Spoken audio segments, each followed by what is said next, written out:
and the mass number we plot on the x-axis. तो वहाँ पे हमने देखा कि भाई जब हम binding energy per nucleon versus mass okay binding energy per nucleon against mass number जब आप प्लॉट करते हो, और ये आपने वर्कआउट भी कर लिया था कि हम डिफरेंट न्यूक्लियस ले लेते हैं, lighter element, medium, heavy nucleus, तो उनकी बाइंडिंग एनर्जी पर न्यूक्लियंस अगेंस्ट मास नंबर आप प्लॉट करोगे यहाँ पर. If you plot the mass number on X axis and the binding energy per nucleon on the Y axis, तो you found that that will be some peaks are coming, binding energy per nucleons is increasing, and that will be decreases this way. Okay, as the mass number increases the binding energy per nucleon वहाँ पर वो decrease होती जा रही है. ये हमने concept देखा. ओके, तो अभी ये क्यों हो रहा है, ये नेचर में ऐसा हमें रिजल्ट मिल रहा है. अब वहाँ से हमारा क्वेश्चन स्टार्ट हमने किया था कि भाई ऐसे नेचर में मिल तो रहे आंसर्स, तो what are the reason that, कि ऐसा आ क्यों रहा है, what is the reason behind that. तो हम देख रहे हैं कि भाई बाइंडिंग एनर्जी पर न्यूक्लियंस अगेन मास नंबर, ये हमें कंसेप्ट मिल रहा है. सैगरी चार्ट हमारे पास है, नेचर में ऐसा उनका बिहेवियर है. तो what is the reason behind that, क्या बाइंडिंग एनर्जी पर न्यूक्लियन क्यों कहीं पे ज़्यादा मिल रही है, कहीं पे कम आ रही है. तो उनके लिए हमने कंसेप्ट, वेद सर ने जो थियोरेटिकल कंसेप्ट दिए वही हमने डिस्कस किया, कि वेद सर ने उनका आंसर्स फाइंड आउट करने के लिए ट्राई आउट किया. और वो सेमी एम्पिरिकल मास फार्मूला से जाना जाता है, वेद sir semi empirical mass formula. तो मैंने लास्ट क्लास भी बताया था कि क्यों सेमी एम्पिरिकल कहते हैं. सेमी एम्पिरिकल इसलिए कहते हैं कि वहाँ पर दोनों डेटा यूज़ होते हैं, थियोरेटिकल कंसेप्ट भी यूज़ हो रहा है और एक्सपेरिमेंटल डेटाज भी यूज़ हो रहे हैं. तो उसी के लिए उन्हें नाम दिया गया है सेमी एम्पिरिकल मास फार्मूला. आपको कई बार बुक में लिखा होगा सेमी एम्पिरिकल मास फार्मूला, कई बार वेइसर सेमी एम्पिरिकल मास फार्मूला लिखा होगा या वेइसर फार्मूला लिखा होगा. तो ये कंसेप्ट ये प्रूव करने के लिए ये जो चार्ट हमें आपके सामने है वो प्रूव हो जाता है वहाँ से, बाइंडिंग एनर्जी पर न्यूक्लियंस अगेंस्ट मास नंबर. और वो हमने लास्ट क्लास पूरे सभी टर्म्स 2 लेक्चर्स या 3 लेक्चर्स में हमने पूरा डिस्कस किया था. तो once again that we revise, और उन्हीं के बेस पे हमें आगे कंसेप्ट्स सभी देखना है कि क्या कंसेप्ट्स है, कैसे वहाँ पर हम उनका एप्लीकेशन क्या क्या है, ये सेमी एम्पिरिकल मास फार्मूलास है. तो नेचर के जो एलिमेंट्स है उनका डिफरेंट जो बिहेवियर्स है वो आपको सेमी एम्पिरिकल मास फार्मूला से आप वहाँ पे फाइंड कर सकोगे. तो हम आगे बढ़ते हैं कि जैसे कि उन्होंने फर्स्ट लिया था वॉल्यूम टर्म. अब वॉल्यूम टर्म का कंसेप्ट हमने वहाँ पे देख लिया है कि वॉल्यूम टर्म जो है वो directly proportional to the mass number. वो बाइंडिंग एनर्जी जो फर्स्ट आप बाइंडिंग एनर्जी का कंसेप्ट लेते हो तो मास नंबर से वो डायरेक्टली प्रोपोर्शनल है. आप लाइटर मास न्यूक्लियस लो, मीडियम लो, हैवी लो, आप उनका ग्राफ प्लॉट करोगे तो you get the binding energy पर nucleons that if you plot using the volume term, so you get the nature in this straight line, क्योंकि directly proportional to the mass number और ये constant term है. Okay, ये क्यों हमें straight line मिल रहा है, आप यहाँ से आप समझ सकते हो. बाइंडिंग एनर्जी पर न्यूक्लियन हमें लिखना है, तो बाइंडिंग एनर्जी आप यहाँ पे लिख देते हो, but you can write here binding energy okay per nucleon divide by mass number. ये मास नंबर यहाँ पे लेके जाओ डिनोमिनेटर में. If you go for denominator there the mass number, आपको एक कांस्टेंट टर्म ही रहेगा, तो ये कांस्टेंट लाइन इसीलिए आ रहा है. ओके, फिर आप सरफेस टर्म की हमने बात कर दी कि लिक्विड ड्रॉप मॉडल आप कंसीडर करो न्यूक्लियस को एज ए लिक्विड ड्रॉप. वहाँ पर स्मॉलर लाइटर न्यूक्लियस ले लो, मीडियम न्यूक्लियस ले लो, हैवी न्यूक्लियस ले लेते हो. तो अब देखते हो interactions near by proton neutron का इंटरेक्शंस है, उनके बीच न्यूक्लियर फोर्सेस है.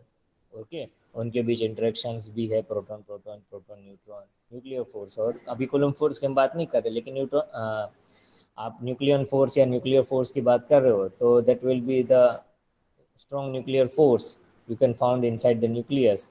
और वो शॉर्ट रेंज फोर्स है, तो नियर बाय न्यूक्लियंस में वो फोर्स लग रहा है. तो जो बाहर की ओर ज़्यादातर न्यूक्लियंस है, ओके, सरफेस न्यूक्लियंस जो है वो क्या करते हैं, वो ज़्यादातर टाइटली बाउंड नहीं होते, वो बाइंडिंग एनर्जी कम कर देते. बाइंडिंग एनर्जी उनकी जो एलिमेंट है उनमें सरफेस टर्म आप काउंट कर लेते हो और वो बाइंडिंग एनर्जी से आप माइनस कर देते हो, क्योंकि ये क्या करता है, सरफेस टर्म क्या वहाँ पर करता है, बाइंडिंग एनर्जी पर न्यूक्लियन कम कर देता है. तो if you include this surface area आप इंक्लूड कर दीजिए 4 पाई आर स्क्वायर. और आर की फॉर्मूला हमें पता है R0 a⁻1/3, तो 2/3 हमें ये रिजल्ट मिल रहा था। और एक कांस्टेंट टर्म, बोरो बाइंडिंग एनर्जी कम कर रहे हैं इसलिए हमने माइनस साइन लगा दिया यहाँ पर।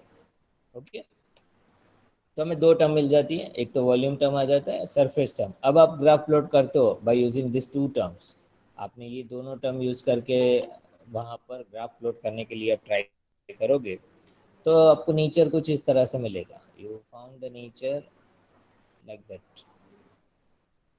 ओके, ऐसा नेचर आ रहा है।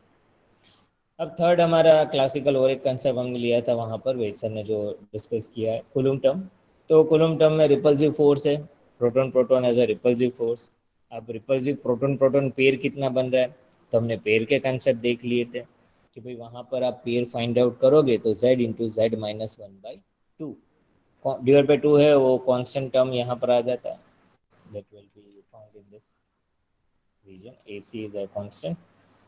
और वहाँ पर एक है कि वो पोटेंशियल पे भी डिपेंड करता है, कोलम्बिक पोटेंशियल। तो कोलम्बिक पोटेंशियल 1/r रहता है, तो R equal to R0 a⁻1/3, तो डिवाइड बाई a⁻1/3 आ जाता है टर्म। तो ये पूरा कुलम टर्म है। वो भी कुलम टर्म क्या करता है, रिपल्सिव फोर्स है। रिपल्सिव फोर्स क्या करता है, बाइंडिंग एनर्जी कम करता है। तो आप ये सभी को लेके आप पूरा ग्राफ प्लॉट करोगे as a volume term, as a surface term, as a वहाँ पर कोलम्बिक टर्म, और इनका ये पूरी टर्म ले ले तो क्लासिकली, तो आपको कुछ और ऐसा बेटर रिजल्ट मिल रहा है, नियरली यहाँ पर अप्रोच आ रहा है, ऐसा अप्रोच मिलेगा। ओके, तीनों टर्म इंक्लूड कर देते हो तो नेचर ऑफ ग्राफ आपको ऐसे मिलेगा। ये वॉल्यूम के लिए है, वॉल्यूम माइनस सरफेस आप करोगे। ओके, तो आपको ऐसा मिलेगा term, volume term minus surface term और माइनस कोलम्बिक इफेक्ट। ओके, तो ये आपको ऐसा नेचर ऑफ ग्राफ मिल रहा है। अब ये सब कंसेप्ट क्लासिकली हो चुका, उसको आप कहते हो क्लासिकल डिस्ट्रीब्यूशन, और मैंने यहाँ पर आपको ये प्लॉट करके ये पूरा एक्सप्रेशन यहाँ पर हमने क्लियर किया था। क्लियर? अब हमें देखना है कि एसिमेट्री टर्म, जो लास्ट क्लास हमने देखा था कि भाई एसिमेट्री क्या है वहाँ पर। तो आपको सिंपली मैंने थोड़ा उसको डिस्क्रिप्शन भी आपको बताया था कि कैसा आता है। कई बुक्स में डायरेक्टली उनका रिलेशन लिखा रहता है, you can go directly also, you can go conceptually as per your wish. तो वहाँ पर हमें एसिमेट्री कहाँ पे दिखती है कि भाई प्रोटॉन और न्यूट्रॉन तो लाइटर न्यूक्लियर के लिए इक्वल आ रहा है, जब आप हैवी न्यूक्लियर्स पे जाते हो तो नंबर ऑफ न्यूट्रॉन्स बढ़ते जा रहे हैं। तो अभी क्वांटम मैकेनिकल इफेक्ट्स तो वहाँ पे लगेगा कि भाई न्यूट्रॉन्स तो हम बढ़ रहे हैं। अब उनकी हम क्वांटम मैकेनिकल इफेक्ट देखें तो पॉलिस प्रिंसिपल हमने अप्लाई किया। एज पर पॉली प्रिंसिपल क्या कहता है कि प्रोटॉन और न्यूट्रॉन रहते हैं। ओके, तो एक जो क्वांटम पॉली प्रिंसिपल क्या बताता है कि नो टू सिस्टम और no two particle has the same quantum number, और एक स्टेट पे दो सेम क्वांटम नंबर वाले एक स्टेट पे नहीं आ सकते, डिफरेंट स्टेट के वहाँ पे आ सकते हैं। ओके, तो हमने यहाँ पे एक स्टेट रखा E0 स्टेट, प्रोटॉन का plus half that will B minus half, up down, neutron plus half minus half, तो ये चार पार्टिकल एक स्टेट पे आ सकते हैं। वैसे E1 energy state, E2 energy state. अब आप हायर एनर्जी स्टेट पे जाते जाओगे तो न्यूट्रॉन नंबर इंक्रीज हो रहे हैं।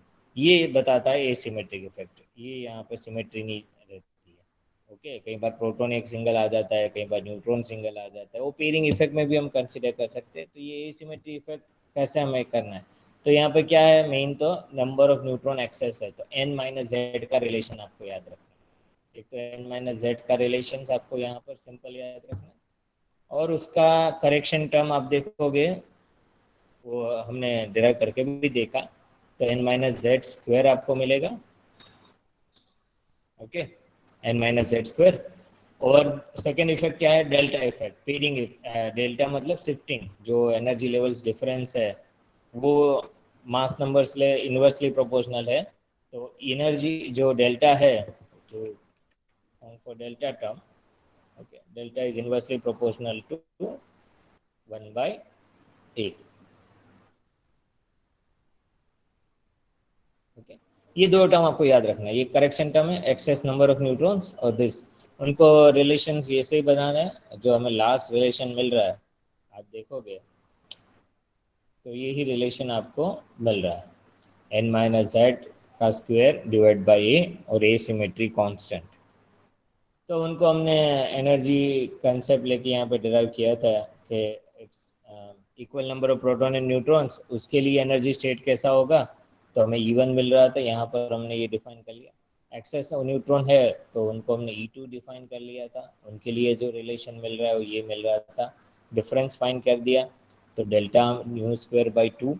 New is number of neutrons और प्रोटॉन्स, यहाँ पर हमने स्टार्टिंग में डिफाइन ही कर दिया है new for that. You can get idea from the this. Okay, n and z and n is not a symmetry is produce, और वहां पर हमने न्यू भी डिफाइन कर लिया कि nu minus, okay, nu for proton, nu for neutrons and to nu. Okay, तो आप यहाँ से फाइंड कर सकते हो। लास्ट हमें जो रिलेशन मिल रहा था एसिमेट्रिक इफेक्ट, ये रिलेशन से रो भी क्या करता है, बाइंडिंग एनर्जी ये कम कर देता है। एसिमेट्रिक इफेक्ट बाइंडिंग एनर्जी क्या कर देता है, कम करता है। तो वहाँ पर हमने देखा volume minus surface minus coulomb minus asymmetric effect plus pairing effect. अब पेयरिंग क्या करता है कि एक लूज रहता है पार्टिकल, एक पेयर में रहता है। तो सपोज दो प्रोटॉन है दो न्यूट्रॉन है तो पेयर बना देता है, उसकी बाइंडिंग एनर्जी टाइटली बाउंड होता है। और सिंगल प्रोटॉन है सिंगल न्यूट्रॉन्स है तो टाइटली बाउंड नहीं रहता है। तो पेयरिंग इफेक्ट भी करता है। आइसोलेट हो तो उसकी बाइंडिंग एनर्जी कम होती है, पेयर में होता है तो उसकी बाइंडिंग एनर्जी ज़्यादा होती है। अब यहाँ पे देखना है कि भाई आपको नेचर में एलिमेंट्स देखोगे, ओके, तो आप नाइट्रोजन ले लो, ऑक्सीजन ले लो, आयन ले लो, यूरेनियम ले लो, तो आप उसका देखो कि मास नंबर कैसा है, इवन है या ओड है। दोनों में से पहले तो चेक करना है आपको कि आप जो एलिमेंट ले रहे हो उसका मास नंबर क्या है, इवन मास नंबर है, ओड मास नंबर है।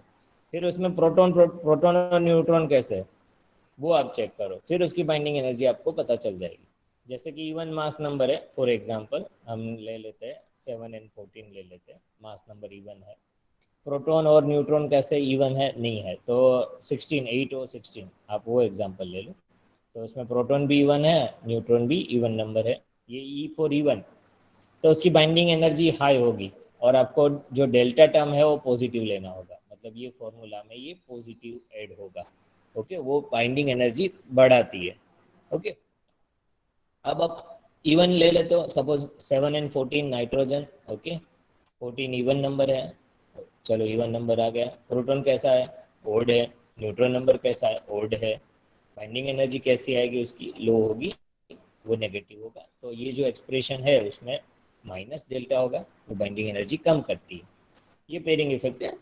तो फॉर इवन न्यूक्लियस, सपोज आपका न्यूक्लियस ओड है, सपोज 15 नंबर है, 7 and 15, 8 और 17, या क्लोरीन है। सर, स्क्रीन दिखाई नहीं दे रही आपकी, आप लेफ्ट हो गए। ऐसा 1 मिनट।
ओके स्टूडेंट, स्क्रीन दिखाई दे रहा है अभी?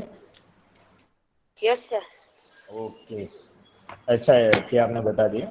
ऐसे ही स्टूडेंट्स जब स्क्रीन ना दिखे, कुछ साउंड नहीं आ रहा है, कुछ हो प्रॉब्लम, तो आप शेयर कर सकते हो। ओके, तो हमारा डिस्कशन था कि सपोज आपका न्यूक्लियस ओड है, और न्यूक्लियस मतलब मास नंबर ओड है। ऐसा कौन सा एलिमेंट है जिसका मास नंबर ओड है? तो बहुत सारे हैं जो नेचर में आप देख सकते हो। सपोज आपने क्लोरीन 35 ले लिया, तो आप देख सकते हो कि वहाँ पर प्रोटॉन और न्यूट्रॉन नंबर कैसा है उसका। ये सपोज आपको ओड है, तो प्रोटॉन इवन है तो न्यूट्रॉन ओड होगा, या तो ओड इवन है तो उसके लिए पेयरिंग इफेक्ट क्या होगी, जीरो। मतलब ये जो फॉर्मूला है उसमें कुछ भी पेयरिंग इफेक्ट आपको इंक्लूड नहीं करना है। मतलब आप किस एलिमेंट के लिए बाइंडिंग एनर्जी फाइंड कर रहे हो उसके सभी टर्म्स को देखना है, volume terms, term, coulomb, asymmetric effect. Pairing effect कहाँ लगेगी, इवन नंबर है, मास नंबर इवन है तो पेयरिंग लगेगी। इवन मतलब जिसके इवन मास नंबर ले लेते हैं, फिर आपको चेक करना है proton neutron, proton neutron even even है तो बाइंडिंग एनर्जी हाई होगी, तो पॉजिटिव टर्म यहाँ पर ऐड होगा। If that will be proton or neutron that is not even even odd odd है, ओके, बाइंडिंग एनर्जी क्या होगी, नेगेटिव होगी, कम होगा, लो करता है बाइंडिंग एनर्जी और कम करता है, इसीलिए हमने नेगेटिव लिया। कंसेप्ट आपको समझना है कि इवन इवन है प्रोटॉन न्यूट्रॉन तो बाइंडिंग एनर्जी हाई करता है, पेयरिंग अच्छी होगी। ओड ओड है तो वहां पर क्या, एक प्रोटॉन ज्यादा होगा एक न्यूट्रॉन ज्यादा होगा, तो पेयरिंग इफेक्ट क्या करता है, वहां पर पेयरिंग नहीं दिखेगी, वो आइसोलेट होगा पार्टिकल, तो वो बाइंडिंग एनर्जी लो करता है। इसीलिए यहाँ पर हमें टर्म क्या करना है, माइनस टर्म करना है। तो ये पेयरिंग इफेक्ट का कंसेप्ट है। तो हमने लास्ट ये सभी पूरा मिला के हमारा पूरा ये रिलेशन बनता है, that will be the you can define calculation of total binding energy हम यहाँ पे कैलकुलेट कर सकते हैं। अब उसको हम थोड़े वहाँ पर एक कांस्टेंट टर्म लेते हैं ए पी, और उसको डिवाइड करते हैं ए रेस टू 3/4 से, तो वहाँ पर हम बता देते थे 1 मिनट।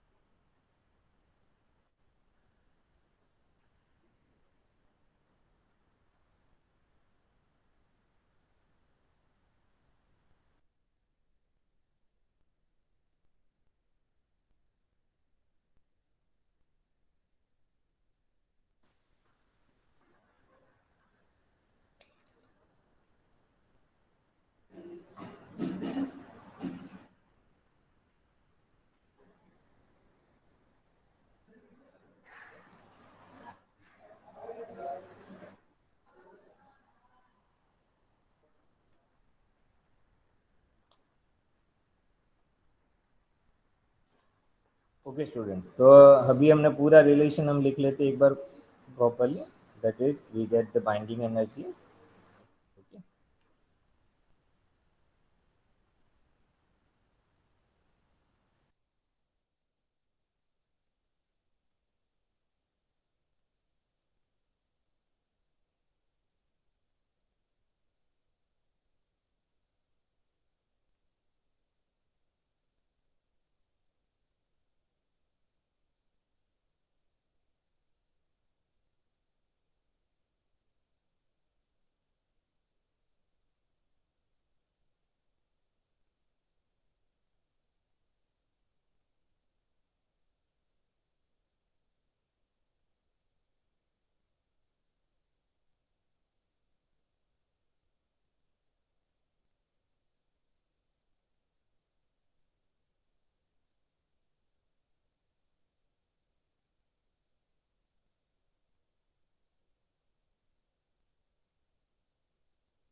ओके स्टूडेंट, साउंड आ रहा है मेरा?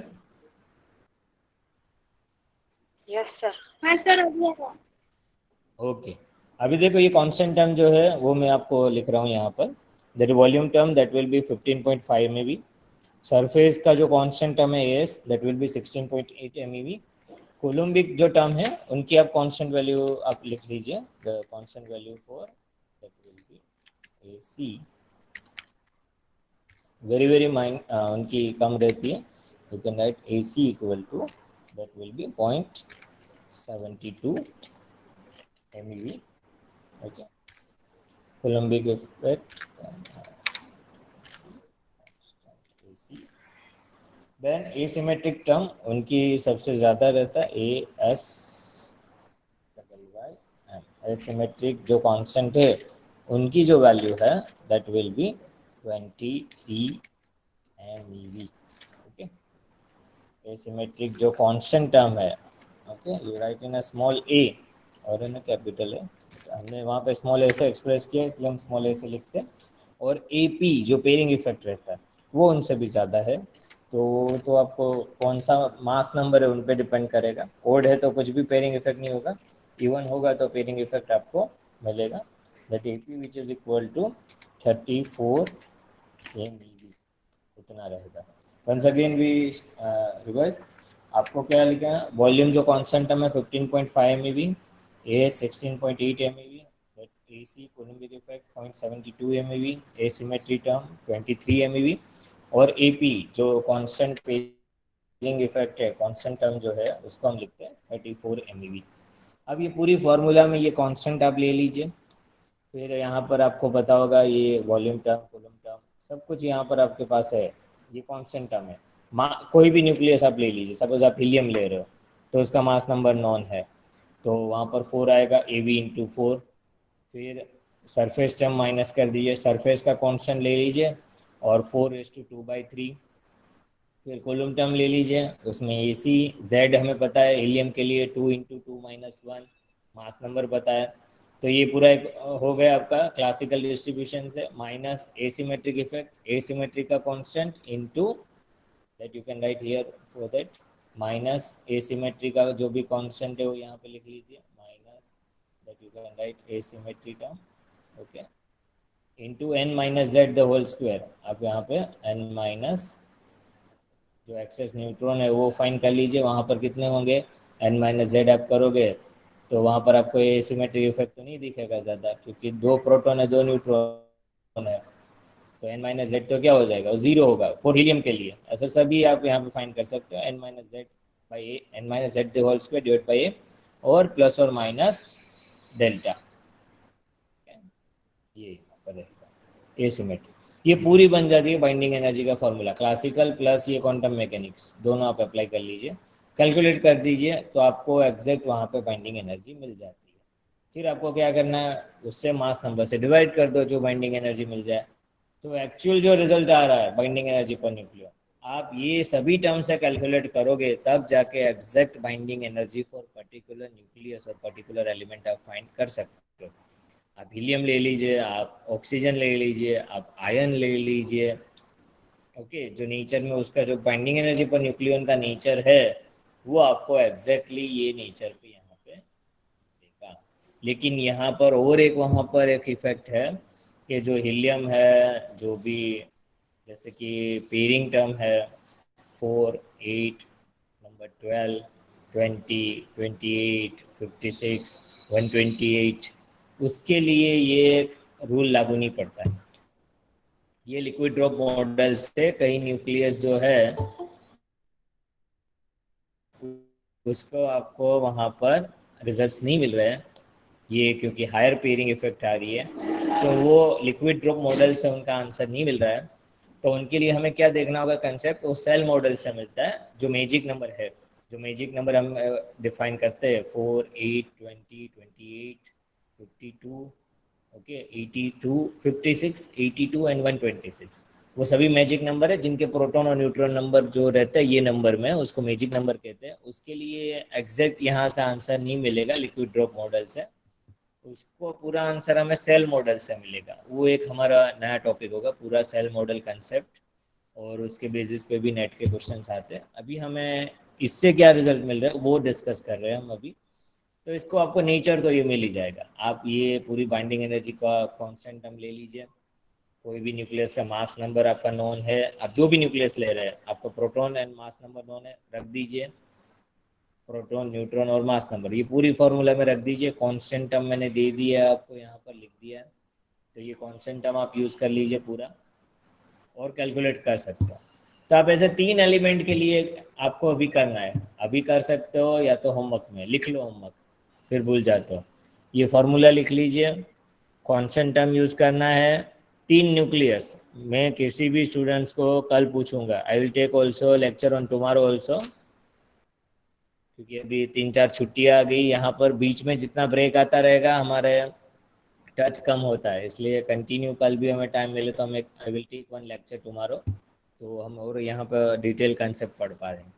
होमवर्क लिख लो, ये फार्मूला यूज़ करना है जो मैंने यहाँ पे लिखा है, मैं उनको पूरा आपको स्क्वायर ब्रैकेट कर देता हूँ। ये फार्मूला आपको यूज़ करना है और उसको आपको कोई भी एक 3 न्यूक्लियस ले लो। फ्रेंड है आप सब,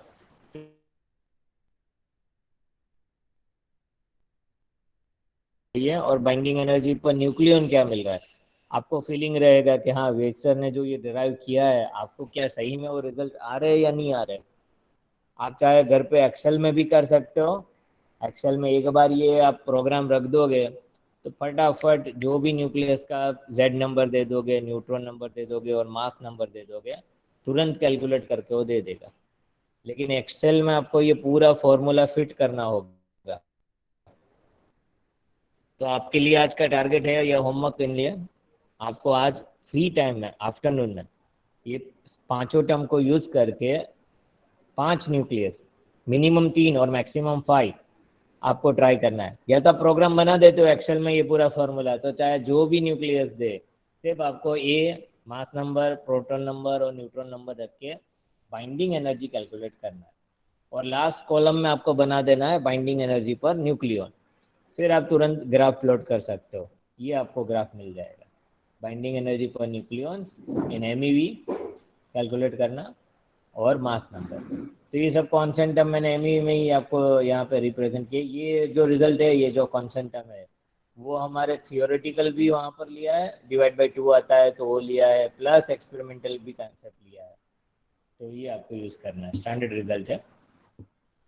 क्लियर, होमवर्क पता चला आपको students? You get an idea मैंने क्या होमवर्क दिया अभी? निहाल,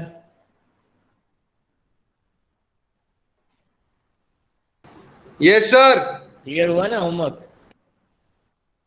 यस सर। हाँ तो मैं कल पूछूंगा सभी स्टूडेंट्स। अभी मोस्टली 22 स्टूडेंट्स है।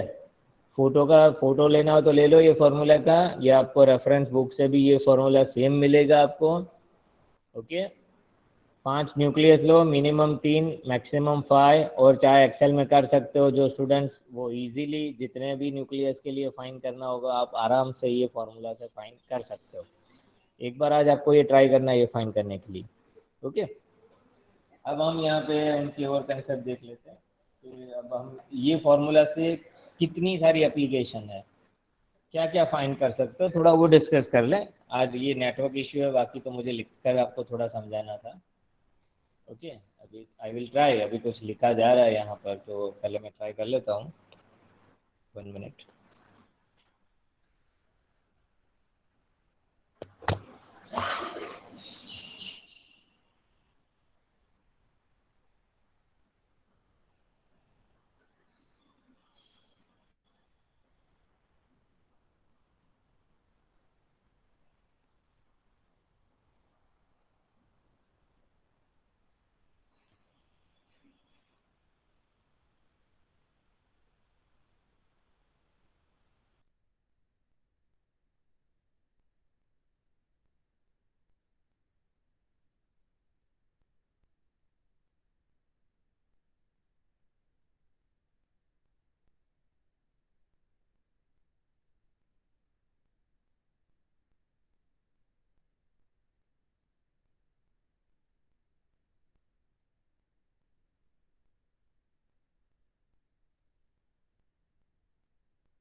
हेलो, आवाज़ सुनाई दे रही है मेरी? Yes sir. ओके, तो अभी मैंने फर्स्ट एप्लीकेशन जो बताया वो सुनाई दिया था आपको?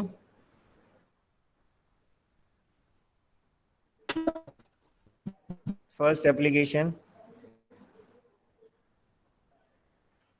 Okay, once again I revise. First application इनका क्या रहेगा कि आपके पास मास नंबर नॉन है, जैसे यूरेनियम 92 235 235 मास नॉन है, हम तो डायरेक्ट अभी लिख रहे हैं, बट आपको आपके पास सिर्फ मास नंबर ही है, 100 वाला मास नंबर है, सपोज 10 है, 15 है, मास नंबर जो भी है, तो आपके लिए Z क्या होगा? तो यूजिंग दिस वेसियस semi empirical mass formula you can find the value of Z। ये उसकी फर्स्ट एप्लीकेशन है।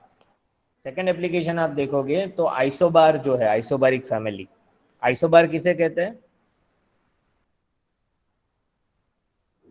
What is isobar? जिस एटम का मास नंबर सेम होता है वो। हाँ, मास नंबर सेम होता है।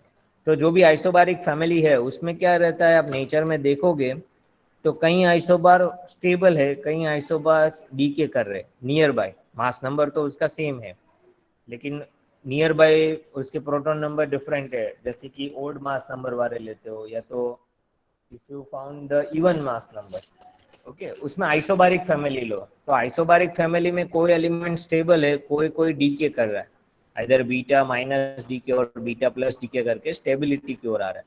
तो ऐसा क्यों हो रहा है, what are the reason that, वो भी आप ये मास पैराबोला रिलेशन यहाँ से फाइंड कर सकते हो, Weizsacker semi empirical mass formula, वो हमारा नेक्स्ट टॉपिक रहेगा। उसके आप नेचर ऑफ ग्राफ देखोगे तो आप बता पाओगे कि डीके कैसे हो रहा है, क्यों स्टेबिलिटी हो रही है, क्या what are the reason that you can get from the using the Weizsacker semi empirical mass formula. तो ये सेकंड एप्लीकेशंस वहाँ पर है, you can get many application, एक मास पैराबोला रिलेशंस आपको वहाँ पे मिलेगा।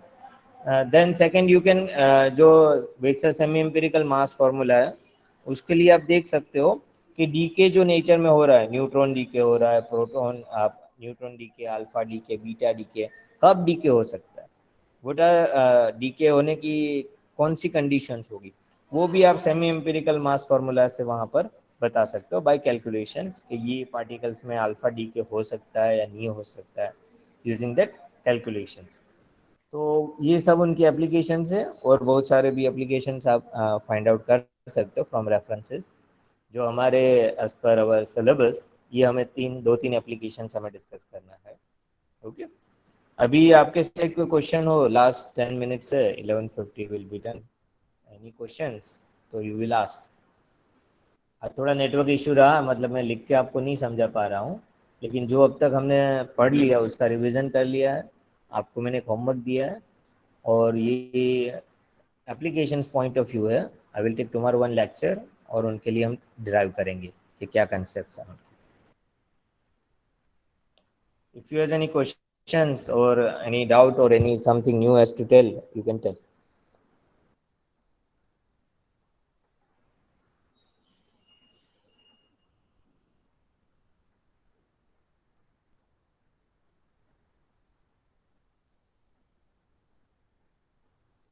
कोई डाउट है स्टूडेंट्स, एनी क्वेरी और डाउट? आप लिख के भी पूछ सकते हो।